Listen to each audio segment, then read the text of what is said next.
One of the reasons why I love talking about mindsets is because it pushes me to be a better person. Leadership is more than just doing the right thing. It's about being a certain type of person. My question has been, how do we tap into this being element of leadership? How do we become a leader that other people want to follow?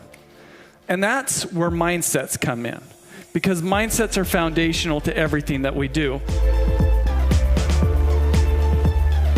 If we try to develop our people by focusing on behaviors, which is what I think that 90% of all leadership development programs out there focus on behaviors. 9% focus on thinking. Only 1% focuses on mindsets. So when I get approached by your organization to talk about mindsets, I'm already thinking, wow, this is great. This is maybe the 1% of organizations that are focusing on mindsets. You see, all of us have our own unique way of seeing the world. And we all tend to think it's the best way to see the world. You know why I think that? Is because if we thought we could see the world better, we would do so. What happens when we focus on behavior? We try to push that forward. Well, if we're not talking about mindsets, our prevailing mindsets are going to continually resist any improvements we're trying to make in behavior.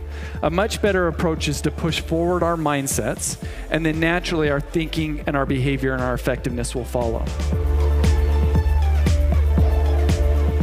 We've got one individual, and he's got different managers at different organizations, and depending upon how they see him as an employee, shapes what they get out of him.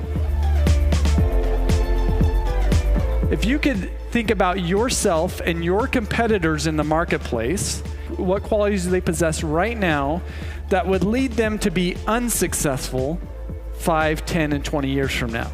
And we can ask that same question about, okay, what qualities do they need to have right now to be successful 5, 10, 20 years from now? And what we would come up with is a chart like this. The companies that are not going to be successful in the future are going to be on this non-agile side. Some of those qualities include change-resistant, closed-minded, self-protecting, problem-avoiding, risk-adverse.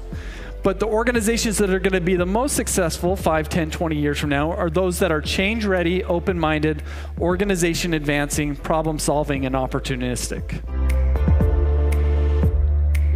I've found that most leadership research, again, focuses on behaviors, what leaders need to do. But I wanted to tap into the being element of leadership. And what do we need to be in order to be effective leaders? And as I started to dive into the research and even started to do some primary studies, one of the things that I found is that the leader's motives matter just as much as the leader's actual behaviors.